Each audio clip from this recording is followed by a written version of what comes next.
Here he comes.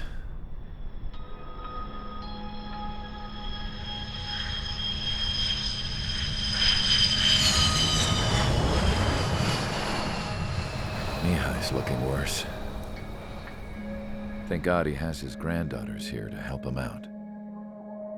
They're sisters, 15 and 10. Engaging the enemy in combat so we could use his physiological data to improve the drones had always taken a toll on Mihai's body. But today, he was really showing his age. The drones we based on his data were being taken down at a faster rate now compared to when the war began. When Mihai found that out, he insisted on flying to the front lines to see it for himself. Sometimes he could be so stubborn. His age wasn't the only thing affecting his health. Over the years, flying at high altitudes for prolonged stretches of time had ravaged and poisoned his body. But he was a man of grit. Today, after 28 years, he saw combat again. If his flight suit still wasn't good enough to protect him, I can't imagine how many Gs he hit today during the battle. As a pilot, he exceeds all our expectations. It's going to take a bit more tweaking before our drones can match his skill.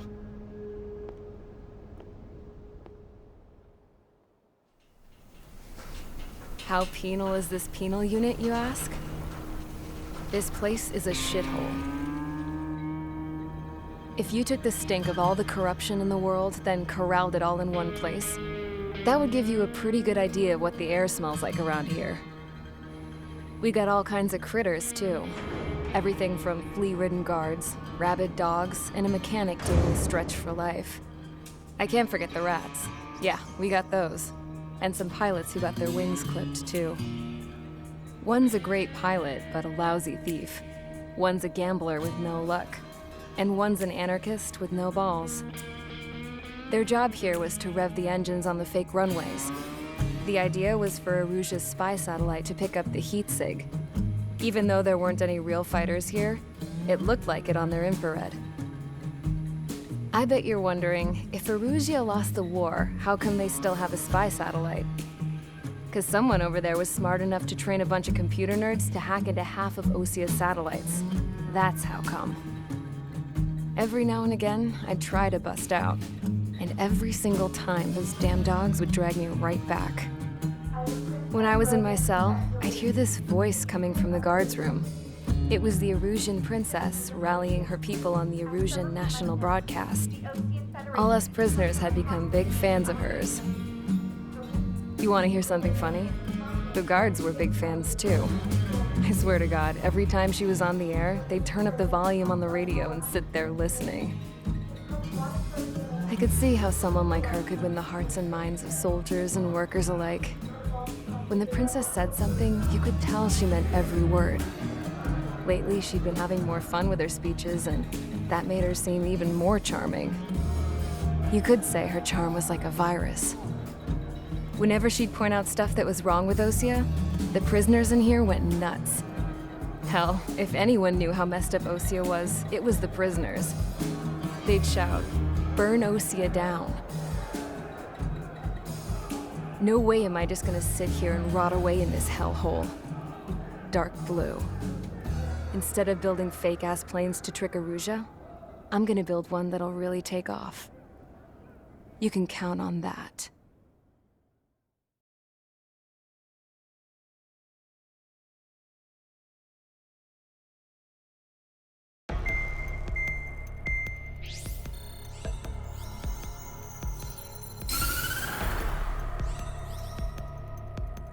As proved by the failure of our previous strategy, the Arsenal birds have bolstered the enemy's anti-air network.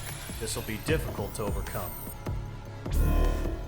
However, we still need to get swiftly to the space elevator no matter what it takes. Someone there is counting on us. The hero of the Circum-Pacific War and the man who spearheaded the construction of the space elevator. Osia's former president, Mr. Harling.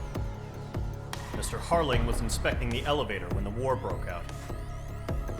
He's been classified as missing since the elevator was taken over by the Erusian forces. However, According to the latest intel, a military officer accompanying Mr. Harling hid him inside the facility. Both are waiting for a chance to escape. Enemy anti-air radar network has been set up around the space elevator. It's likely a large squadron would be detected. We will send a single aircraft through the network and send in a rescue team soon after. A number of anti-air radars have been set up around the space elevator. However, our reconnaissance suggests their network is weakest along the southeastern coast of Selatapura, so we can elude the enemy's observation. There are a lot of rain clouds this time of year. Flying through the clouds will enable us to stay hidden from their radar. If you happen to be detected by their radar, we will be forced to abort the mission. The lone pilot will head up this strategy as you, Trigger. After you bust through, secure the rescue craft's landing zone by taking out the anti-air weapons. Gollum and others will arrive shortly for support. Provide escort for Mr. Harling's craft after rendezvous. Good luck out there, everyone.